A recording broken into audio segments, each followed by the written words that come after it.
All right, so thank you all for being here. I'm Ryan Suydam with Client Savvy. We have, to my left, Brad Porterfield, also with Client Savvy. I'm the Chief Experience Officer. Brad's our analytics and quantification of everything guy. So we both love math. I read about 1,000 pages a year of baseball statistics and analytics. I love finding insights in numbers. The whole Moneyball idea of looking for hidden value is absolutely just critical from my perspective. So we're really going to talk about how do you find the value in your client experience program. It feels good.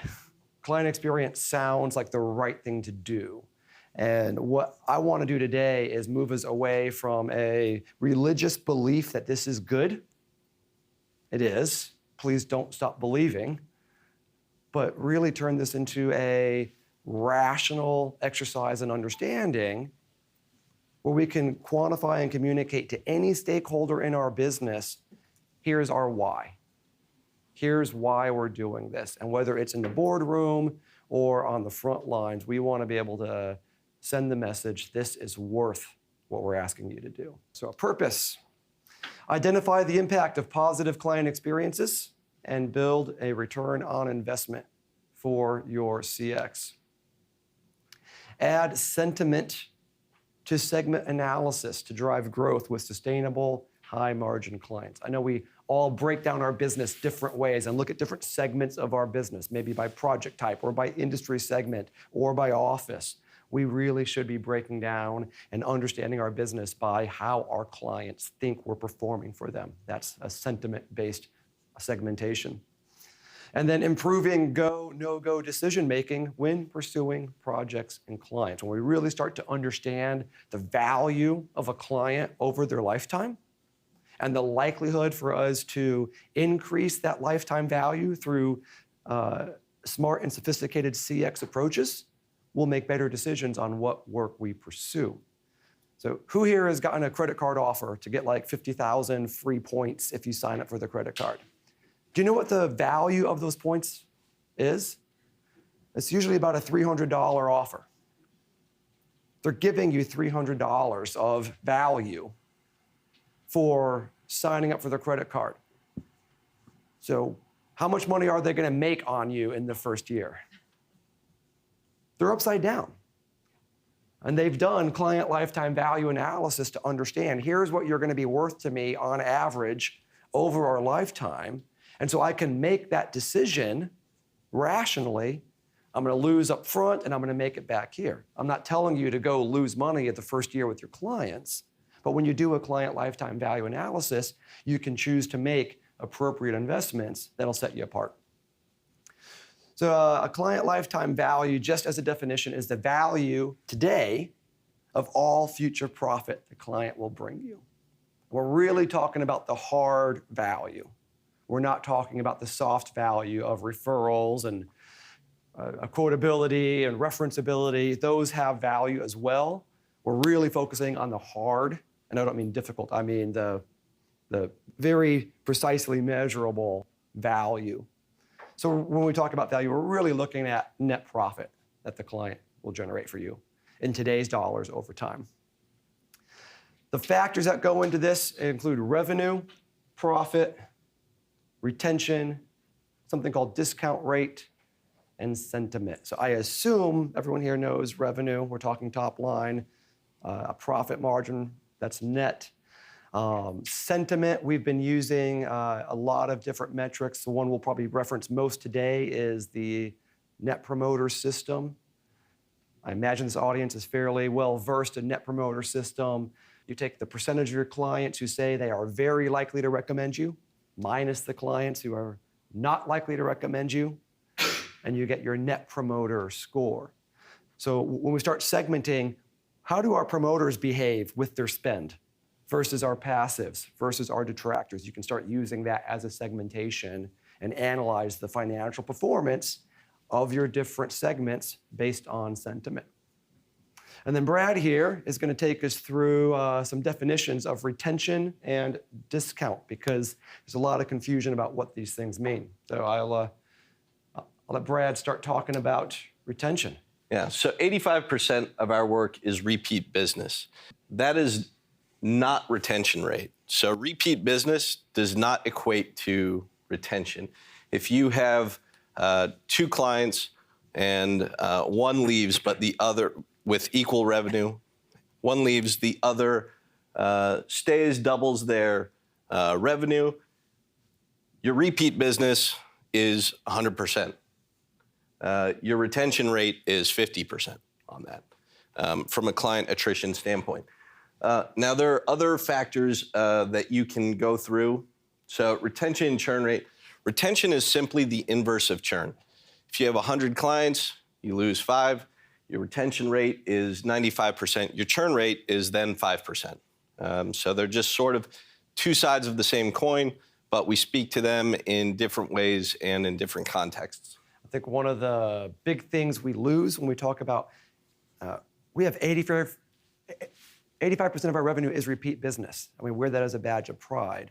And oftentimes we're missing, we could churn 4 clients, gain 4 clients, and because we've gained as much as we lost, we don't see that we've got leakage in our business. We don't see the profit and the revenue that's going away because it's masked by growth in other areas. Yeah, so if he brings the revenue that you lose from her, then, you know, if you're just looking at it from a revenue standpoint, you're gonna go, great, we're even Steven. But there are things happening in your business that you need to be aware of, and this is gonna tell you a story. It's gonna lead you to action. It's gonna help you identify risks. So the basic concept of the churn calculation is just customers lost over total customers. That's a non-functional function, though. If we just try and do the math like that, it doesn't work. So you have to add in a time component to it. And the most common time component used is by month. It's not too frequent. It's not too infrequent. It's easy. Everything else tends to work off of monthly analysis anyway. So you tend to take customers lost in a month over total customers in the month. But when do you do total customers? So there's still some fogginess that you need to add clarity to. And so you're going to do total customers at the first of the month as the denominator. So customers lost over the month divided by total customers at the first of the month gives you your churn rate. And churn is the inverse of retention. And most businesses are tracking churn on a monthly basis. Cell phone providers, software as a service companies. If you're the type of firm that has a lot of small projects and small engagements, that can work. In my experience, most providers and professional services really should be looking at churn on an annualized basis. It's a bit of a slower metric to calculate annually, so you can always look at a trailing 12, but you'll hide a lot of noise if you do trailing 12 instead of monthly. And all these slides will be made available, so if you don't want to write all these formulas down, plus we have a great professional note taker over here. Not all clients are created equal. This is true. Churn can be calculated by more than just client attrition. So what if your portfolio is made up of 10 clients? That would be difficult to measure your churn on a client basis because there's so few of them. If you lose one client, that's 10% of your portfolio. But maybe that client didn't have the same revenue across the board. They're gonna have different revenue values. They're gonna have different profit values. So as a result, another way of doing it is through gross revenue quit. So that's where you take the amount of gross revenue associated with the segment and then analyze it through that method. And that's where we tend to start for our CLV purposes. We find that it gives a better look.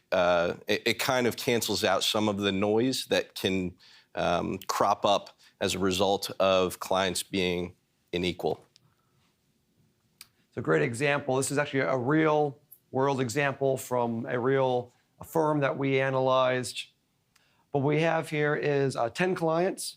We have the revenue they each generated year 1, the revenue they generated year 2, and the ones in yellow are the ones where revenue went down. So they only lost 1 out of the 5 clients that moved down, but 4 of them spent less money. And if you look across the whole portfolio, the other 5 clients increased their spend. So they went from 1.1 million to 1.3 million. So the portfolio, we had 10.2% growth in this segment. I feel good about that. 10% growth in a market segment is a pretty good indicator. But if you look at the gross revenue quit, $431,000 did not come back in year 2 that was there in year 1. So when you divide that 431,000 into the original 1.1 million, we see that a 37.2% gross revenue quit. And just to add another piece to this, if you end up doing additional research online, which I assume most of you are going to do, it's different industries focus on different things. So software industries where every client is representing the same dollar amount because it's a subscription basis, they're going to focus on that client attrition. Whereas professional services, you're probably going to look a little bit more at the gross revenue methodology. This would show, if you look at it by client, it would show a 10% churn. You look at it by revenue, it's 37% churn. Really what's happening? You have 37% less money from a group of clients this year than you did last year, despite 10% growth. So imagine if you did not have that churn, what would that portfolio look like? You can start to quantify. Well, instead of 1.3 million, it'd be, 1.7, 1.8 million. We could have had 40% growth. You're always going to have some churn. There's always clients, particularly doing capital projects, who I have money to spend this year, I don't have money to spend next year. I do a replacement of this thing every 5 years. Or you're working for a small municipality and they need a new water plant once every 20 years. You're always going to have churn. Some of your businesses will have a lot more churn by the nature of the work that you do. If you're a custom home builder, you're not going to have a whole lot of repeat business. You kind of build a home once every, maybe twice a lifetime. So don't get caught up that your churn is a lot higher than someone else's churn. Look at your business for the kinds of revenue you have and what expectations do you have? Do you have a reasonable expectation to drive churn up or down? If you're going year by year and the same basic kind of clients and you see your churn going up, that's an indicator you really need to be watching for. I also said we're going to combine sentiment. So there's a column here that tells you the sentiment of these clients. This is not something we assign to them. This is feedback collected where the client said, here's my sentiment. I loved working with you. It's fine. Or I didn't enjoy working with you. And we see the promoters had 0% revenue churn. The detractors, 74% revenue churn. And now you can start quantifying. Boy, if we can turn these detractors into promoters, there's $431,000 this year we could save. Okay? And now we're going to start putting a few of these things together. So this is just calculating lifetime. Average lifetime equals 1 divided by churn percent. So if your churn rate is 75%, your average customer lifetime is going to be 1.33. If your churn rate is 25%, 4 years. If you're churning 25% of your clients a year, that means the average client sticks around 4 years. If you're churning 20%, your average client sticks around 5 years. The lower the churn, the longer the clients stay with you. And if you look at this column, you'll see we're going, incremental. Okay, now it's starting to pick up. And then, at the bottom here, you've got some pretty sizable leaps. So for the next people slide, who don't like tables, there's pictures. Yeah, so on a graph, this is the hockey stick that you get out of it. Now there's some interesting stuff with this, and just by the line itself, you're like, okay, yeah, that's exponential line. But Ryan dressed it up here: 6%, 40% increase. Okay. So if you go from 84% retention to 90% retention, that's a 6-point increase. The lifetime value increases 40%. So if we take another 6%, goes up 300%.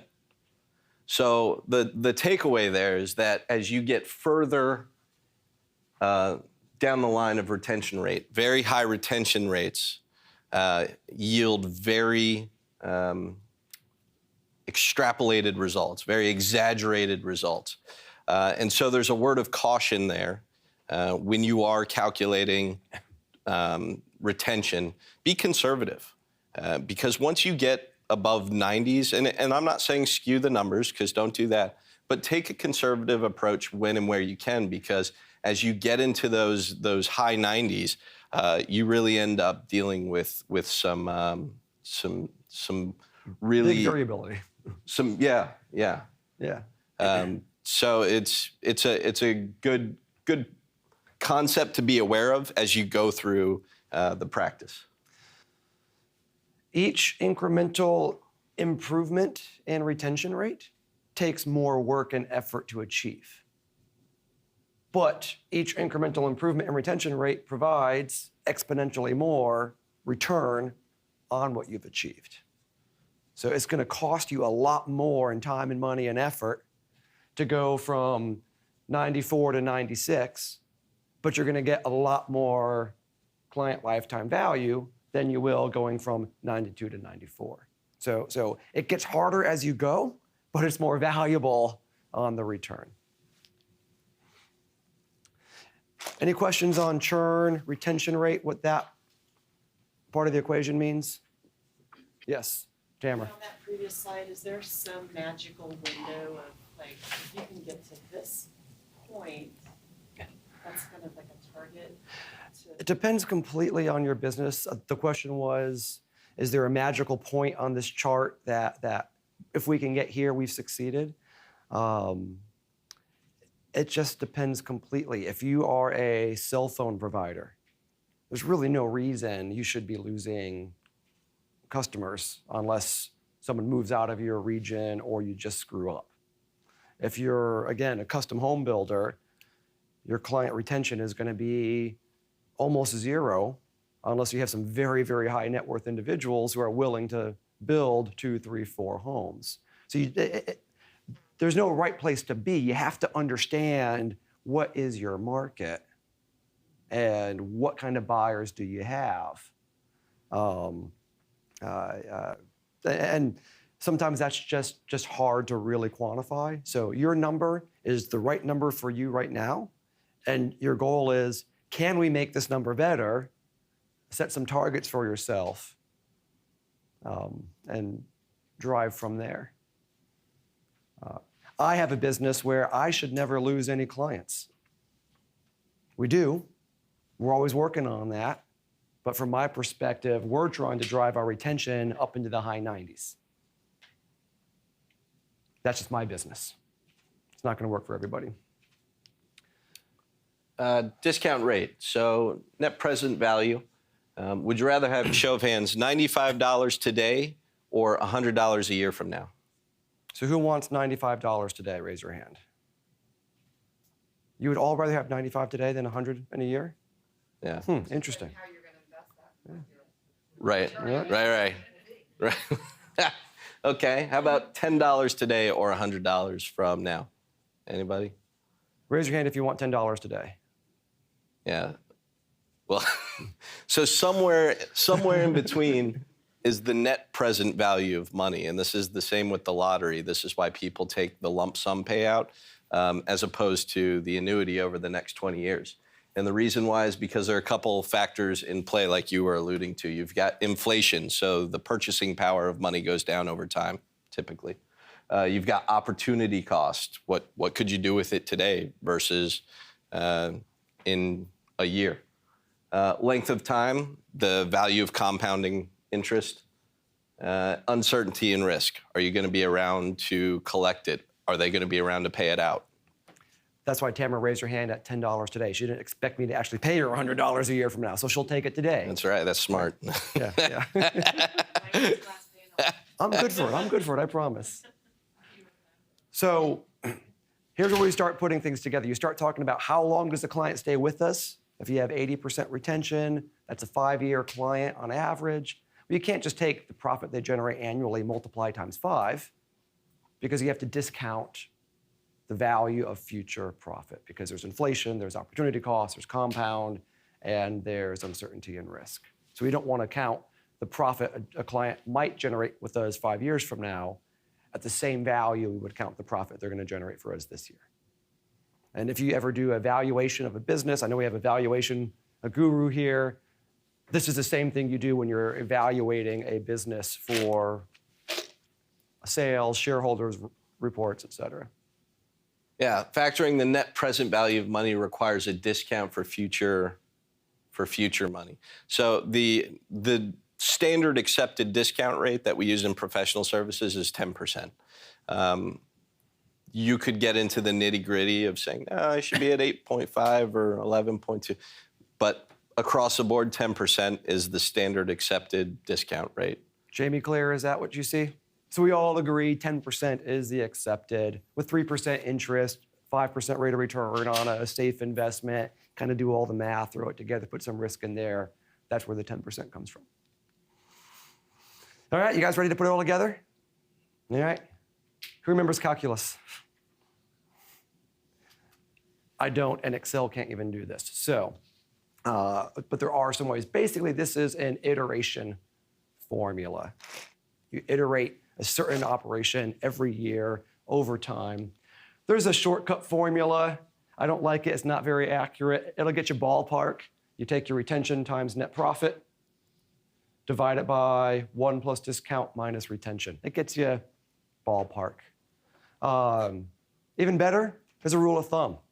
If you're at 15% net profit, 85% retention, 10% discount rate, your client lifetime value is 63 cents per dollar of revenue. Every dollar of revenue you bring in a year will be worth 63 cents in future profit in net present dollars. Here's how you can model it in Excel. If you don't want to do a calculus, you can do it with some iteration. If anyone wants a copy of the spreadsheet, just let me know. We'll get it to you. Who wants to know what the client lifetime value of your client is? You've got to share some numbers. Is that okay? All right. Since we're recording, I won't say your name, but you're not on camera. So pick either your total business or a segment that you care about and tell me how much revenue is being generated in that segment. 12.5 million. All right. So let me zoom in just a little bit, make it maybe a bit easier to see. So 12,500,000, 1, 2, 3. How many clients are in that segment?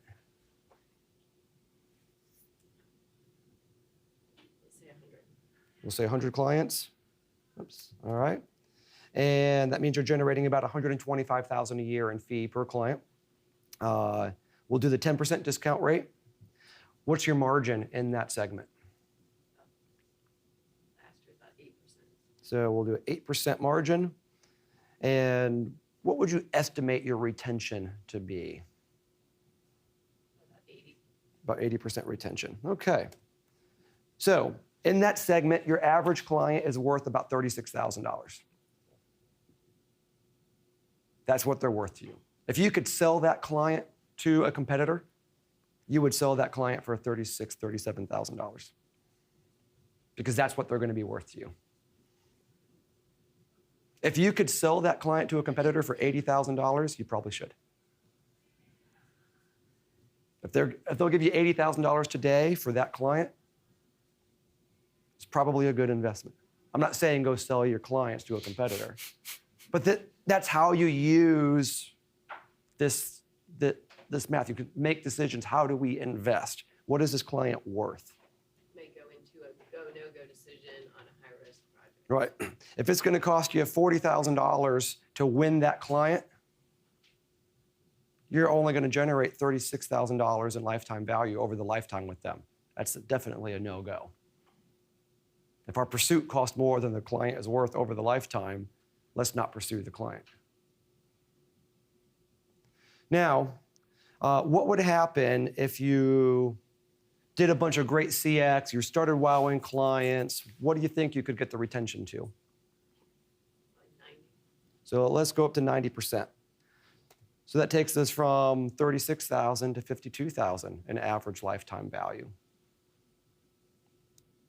So that's what, $16,000 gained? So if you can spend less than $16,000 per client to increase the retention from 80 to 90%, you've got a good investment. Now you sell time effectively, so you can start quantifying. How much time is that? How much extra effort do we put into the client? You can start making those decisions. What if we played with the margin? What if you, It should be higher, 12. so let's put that at 12%. Now you've got a client lifetime value of $79,000. So how much work is it going to take to drive your project managers to manage better? I know a lot of times we just can't justify investing and training our project managers to manage to profitability better. When you start looking at it from a client lifetime value perspective, you can't afford not to.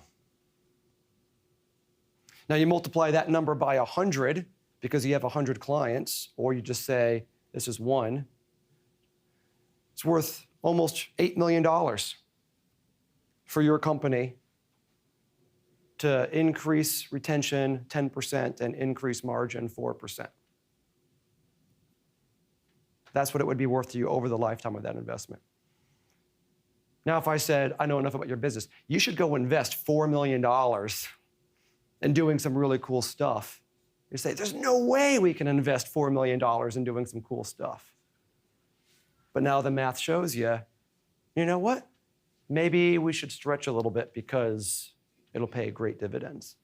So a couple of case studies. I'm gonna walk you through two different firms that have done this. Well, good, we're halfway through, perfect. I'm gonna move very quickly on these case studies because I want you to get the big idea. Any questions about how client lifetime value ultimately comes together? Yeah, go ahead. Could be a stupid question, but I'll ask it anyway. Concepts of firing or shedding customers, you just kind of take that out of the equation for retention rate because you're trying to get rid of them on purpose. So the question was, can we take out clients we're purposely churning, either we're firing or we're not pursuing work from, can we take them out of the equation? I'm gonna say, no, you don't take them out of the equation, but you segment them differently. So the whole thing we wanna do here, it doesn't help as much just to know what my average client is worth because your business doesn't have a single average client. You wanna segment your clients in intelligent ways. So if you segment, this is our non-ideal client, and we're gonna segment them over here, and yeah, we want 100% churn with this group. That's our target. But this group over here, we want 5% churn, and we're currently at 12%. So it lets you start focusing. And the effort you're spending on these guys right now, since you've changed your target to 100% churn, every effort you're spending is now coming over here. And it helps teams, oh, our goal is 100% here, our goal is 5% here. I'm not gonna spend any time here, I'm gonna spend that time here, and then help drive focus. Is that answering the question, Alex? Right. So these are real case studies. The numbers are mostly real. I've multiplied by a random factor so you can't identify who these clients are because I don't want to reveal anyone's real information. Here's a client, 327 of their clients provided feedback. $68 million in annual revenue is across this segment of 327 clients. So this portfolio of clients generated $68 million in annual revenue. We used the Net Promoter System to measure sentiment, plus we looked at revenue and profit. This group, the Net Promoter Score was 53. which is below the client savvy average of 67. So just giving you a sense of where they are. It's a slightly lagging company. The net promoter scores are likely optimistic because they had a lot of project managers choosing which clients to survey and which ones not to. This group of research, they didn't have a hard system of measuring revenue. So they only measured about 25% of their revenue, and there was some selection bias. So probably the scores are a bit optimistic. So I'm going to show you some gaps and some negatives. The negatives are probably bigger than what the math shows, but I can't quantify that. So they had 206 promoters, 89 passives, 32 detractors. So about 10% of their clients were in the detractor camp. And when we started segmenting the client lifetime value for these three segments, something fascinating showed up. The average detractor was spending almost twice as much money as the average promoter. Their detractors, on average, were twice as big as their promoters. That's interesting. And the profit margin was 6.9% on detractors, 7.1% on promoters. So even their happiest clients, they weren't finding ways to quantify or capture the additional value they were creating. So there were some just gaps in managing, capturing the value creation. So when you look at this, really the question is, well, shouldn't we have more detractors? Because our detractors are generating nearly twice as much profit for us as our promoters. That's because they're not looking at it from a client lifetime value perspective. When you start looking at it over time, doing the analysis, see some interesting trends. Over a 4-year period, the revenue, the percent of their revenue that was sold to detractors increased from 12% to 22%. So there's a negative trend, and more of our revenue is being sold to detractors. And when you look at revenue churn, gross revenue quit, 7.6% for their promoters, 13.6% for their detractors. Their detractors were 92% more likely to stop spending money. Well, now when you start looking at it that way, you got the profit in there, the lifetime in there, the churn rate by number of client. They had a 3% churn rate by number of clients rather than by revenue. It was 16% for detractors. 16% of their detractors just never came back. Their detractors were 4 times likely to just stop doing business with you than their promoters were. We used gross revenue quit because it was a more conservative number in our formula. If there's a big number and a small number, use a small number. That way no one can argue with your assumptions. So when you throw this together, 1.9 million in expected detractor churn in 1 year. Just based on the previous 4 years, you could project $2 million of business was just going to walk away because they were unhappy.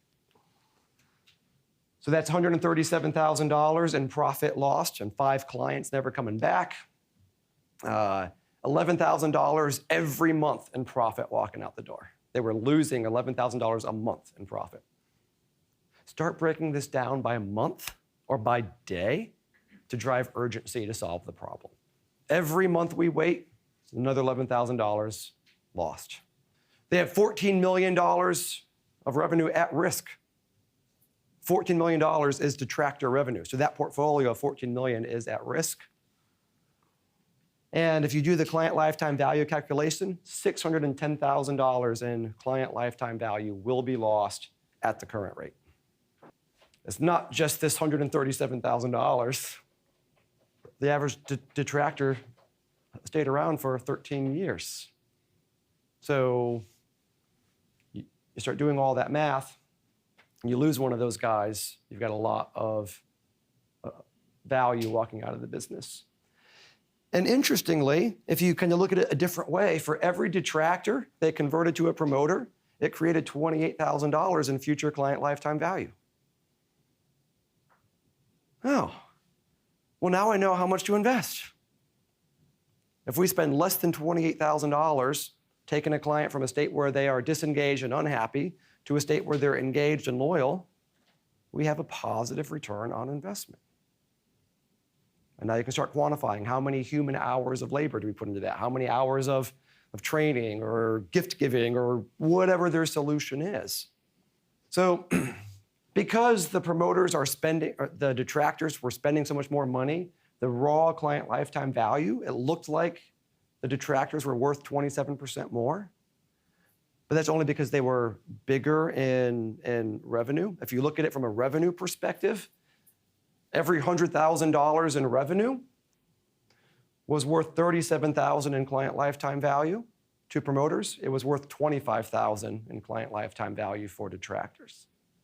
So another way to say that is it requires 84% more effort to generate only 27% more value. Said differently, it's 45% more efficient to generate value with promoters than with detractors. And by resources, I'm not talking about labor. We're all fighting for labor right now. It's a really tight labor market. Do you want to really tie up a limited valuable resource of labor?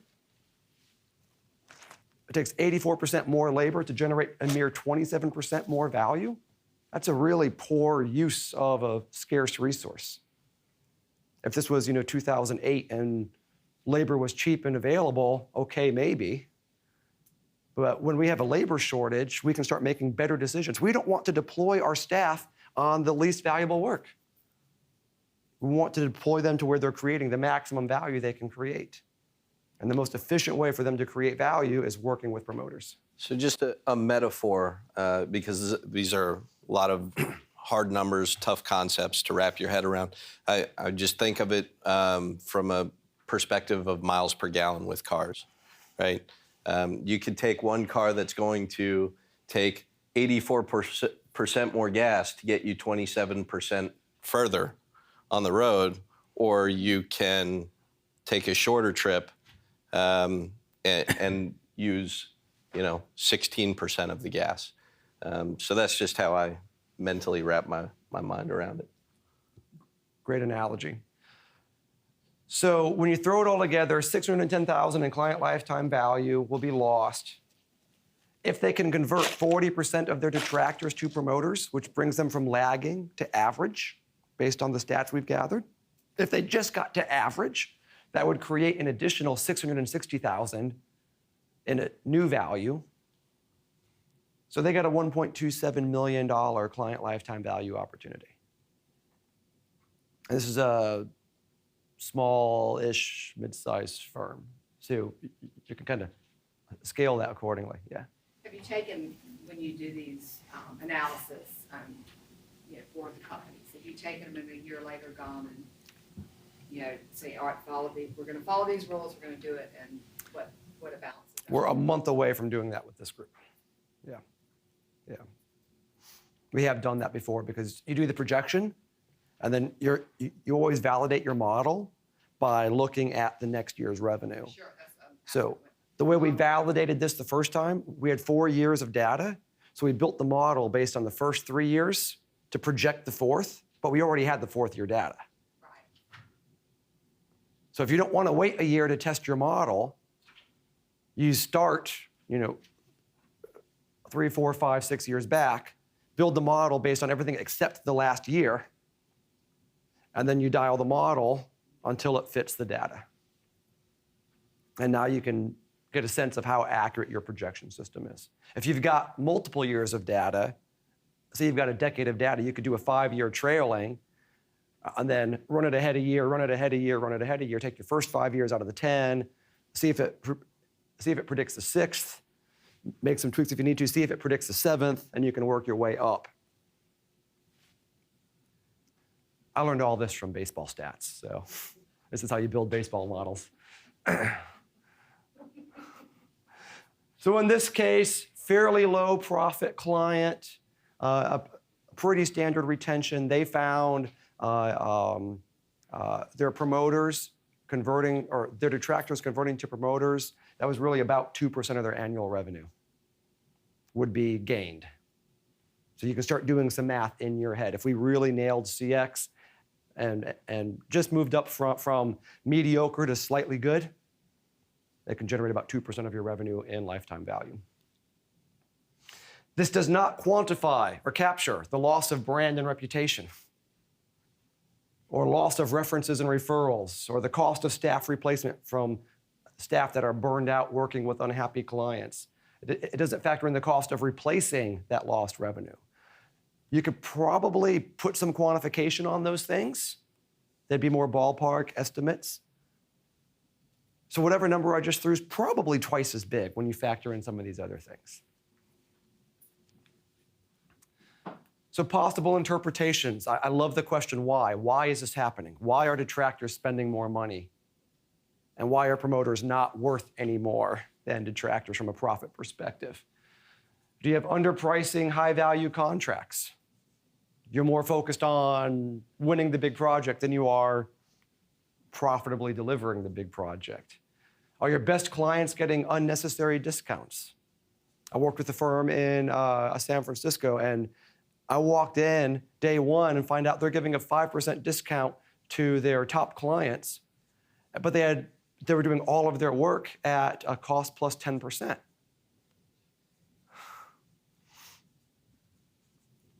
That was unnecessary. The clients loved them.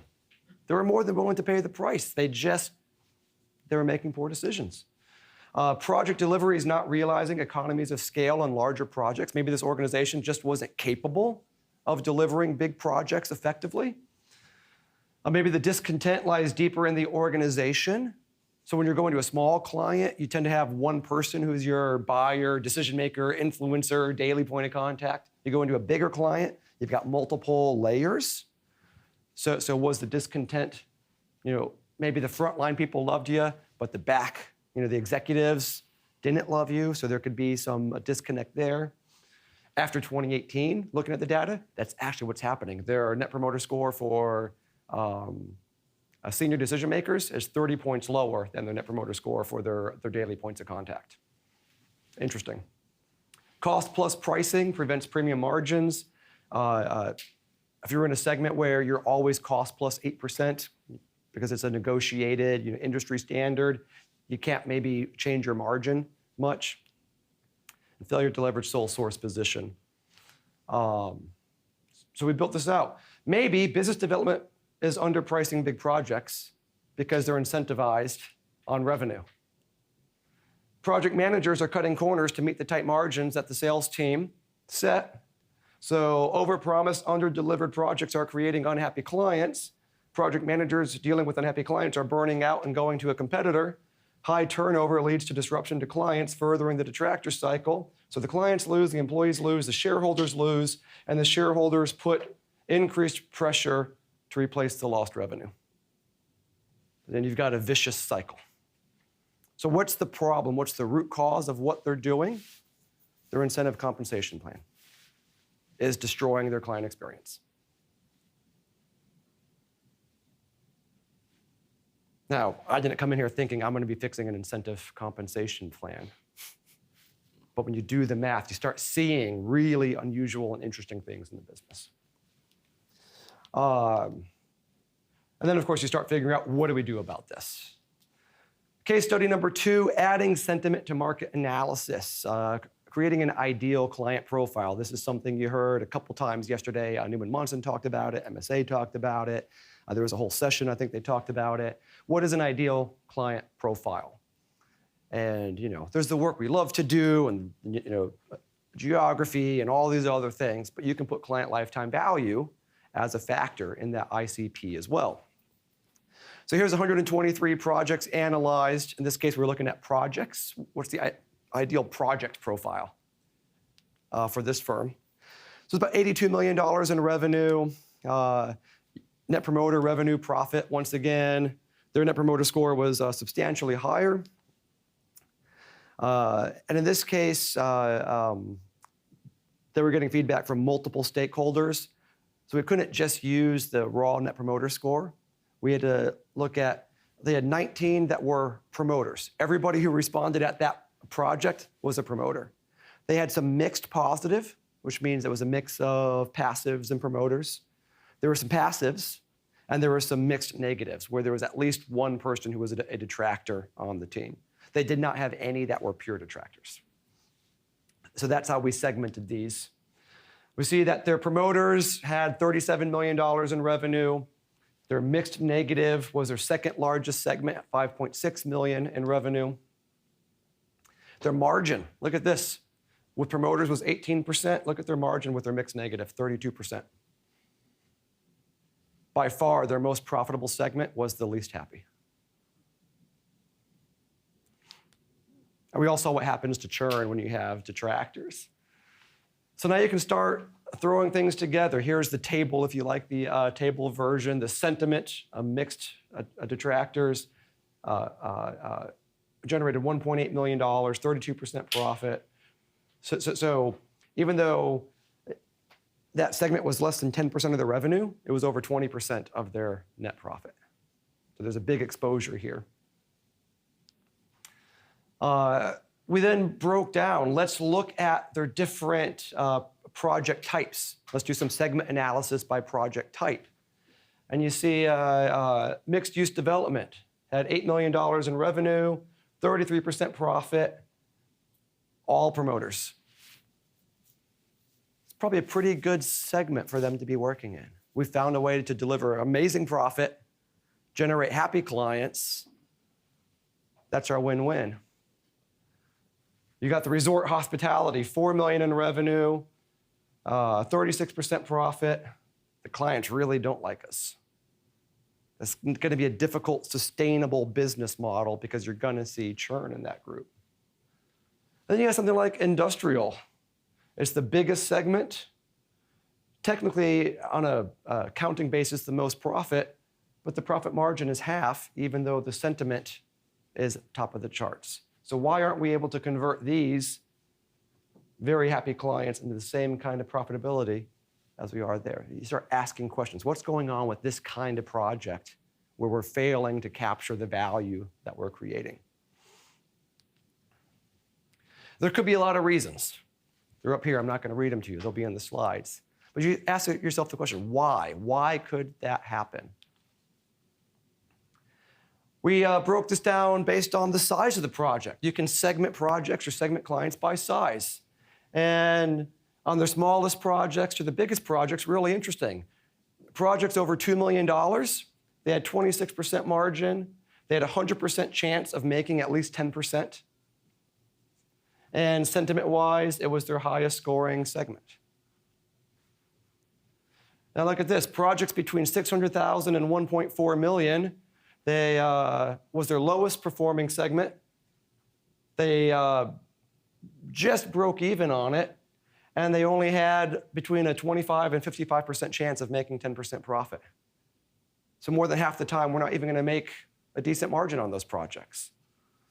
So is there something structural about how they manage those mid-sized projects?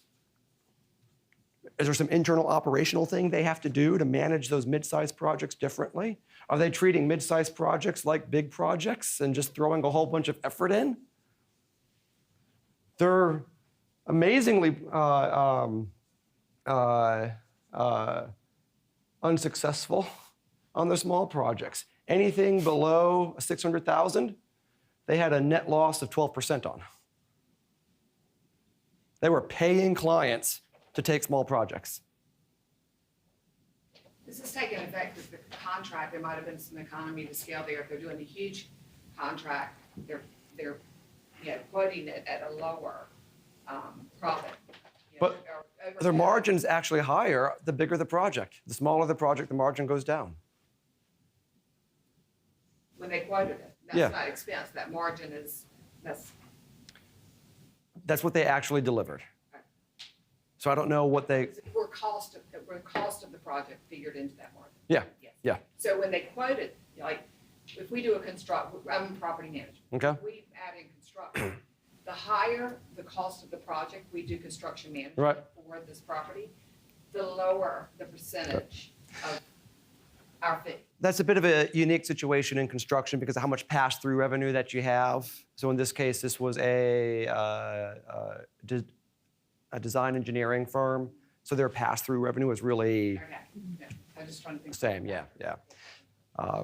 That's a good point. You need to be careful if you've got certain services you provide that are substantially lower in margin by design, you're not going to make 30% net on a construction project because you have all that pass-through revenue. If you make 3% on a construction project, usually you're in pretty good shape. So be careful in your segmenting that you're comparing apples to apples. That's a good point. So visual look at this. Margin is in the light blue. The dark blue is likelihood of a 10% or greater profit. And you start looking at that chart, and you see some of these, I've got a 60% chance of making at least 10%, but as a whole in the portfolio, I'm not. So my losers are really losing. My winners are really winning. And again, you want to just break that down. How do we shed the losers and keep the winners to drive in towards that ideal client or ideal project profile? We also looked at client lifetime value, their promoters versus detractors. Their detractors, oddly, were staying longer. So the question here is, why aren't your promoters paying more and staying longer? What are you doing? Because this is kind of an unusual situation. So the firm might consider focusing only on projects over 1.4 million in fee in the industrial and mixed-use development. They have a 100% track record of creating profit and positive CX, leading to sustainable client loyalty and maximum client lifetime value. So if you see things that are unusual, both of these case studies had unexpected findings. You wouldn't expect your detractors to be spending twice as much money as your promoters. You wouldn't expect your detractors to be suffering through working with you longer than your promoters. And the answer to the question is really where some interesting truths come up. So do the analysis and then start asking the why question. So that gets you to the how will you use client lifetime value in your firm? We've got about 4 minutes left. So I really want to ask the question to you, and if you just have any other questions to me, we're at the end here. How will you use client lifetime value in your firm? Any ideas? For me, I'm in the marketing part of our business, and the most frustrating part for me is that the go, no-go process is not adhered to. Okay. It's done on a whim. Well, I play golf with this guy, and we just need to show up. So this information and going through this process is going to be critical to be able to get these folks focused Right. on what kinds of projects that they really need to be pursuing, managing, Yep. catering to, because right now it's done very arbitrarily. Right. And I could really be providing more service and value to them and securing the right projects. Exactly right. By just not being a fireman every day. Right. I didn't want to be a fireman. Right. So this is critical, and that's just from a marketing perspective. And I know you've got at least 4 or 5 years of client sentiment data. Yes, So you're in a good spot to start doing that kind of analysis. Great. thank you. You don't need the client sentiment data to do CLV. My argument is the client lifetime value is improved substantially when you can segment by sentiment. What else? Sure. So on the passives, are you not looking at them because they're not, the numbers are in the middle, or is it partly because converting the detractors psychologically to a promoter is a win? in So addition to the financial? I left the promoters out because I needed to abbreviate the presentation to fit in the time frame that we had. Both of those case studies are 1-hour presentations to an executive board, so I had to squeeze some stuff out. You're usually going to take a detractor to a promoter, and then a promoter to or detractor to a passive, and then passive to promoter. Most firms have very few detractors, and so looking at that passive base is where there's a tremendous amount of opportunity. It's a lot easier to take a passively satisfied client and put them into that promoter bucket. So for most firms, I would actually be looking at the passive to promoter. Just depends where you are with your segmentation of detractors. A great question, though. Any question? Yeah, we're interested in doing something to evaluate the client experience that we're promoting within the Mhm. company and demonstrating why we need to improve client experience and what that value is. And the CLV, I can see turning that. It's the number you need to justify the investment. And you know, that first case study, we showed that to the CFO of the company, and the CFO said that number is wrong. It's not nearly big enough. You're directionally accurate, but it's not nearly big enough. So when the CFO, who tends to be the top critic of these kinds of things, they tend to be very conservative. They try to pull these things down. The CFO says, we need to invest in this at a much faster rate because this is one of the best things we can do for our business. So when you do this well, you make conservative estimates all the way through, you've won when the CFO says this number is wrong, it's not big enough. And then in this organization, they've been taking this messaging out to the front line, employees, team, look at what this can do for us. They're a 100% employee-owned company. So all that profit accrues down to the shareholders. So you're dealing with a lot of rationalists in your firms. You have engineers, you have lawyers, you have accountants. I mean, you're a bunch of rationalists. So continue driving the heart message. CX feels good. We should make our clients, love to work with us. But drive those rationalist numbers as well. And look, here's your role in creating additional retirement for you as a shareholder in the company, or additional bonus, or whatever it is you're doing. Any other questions? Was this helpful? First time I've done this session, so let me get some feedback. Was the math too much? No, and I'm not that side of the brain. So I was a little apprehensive, but it was a case of I knew I needed to be here. Right. So your explanation for someone who's not that side of the brain was very good. Great. Well, thank you. I'm just trying to quantify in my mind, because we do association management, and we don't keep a time sheet for that. Right. We have a contract, and a lot of times, we have boards that they want more time than they're paying for, Right. and they don't understand the concept that they have to adhere to the contract. And then we have board managers that don't adhere to the contract because they want to please the board. Right. So I was trying to figure out how to quantify that without keeping a time sheet for everybody, because we can look at the hard numbers, we can look at the equipment and the salary and all Yeah. that other stuff.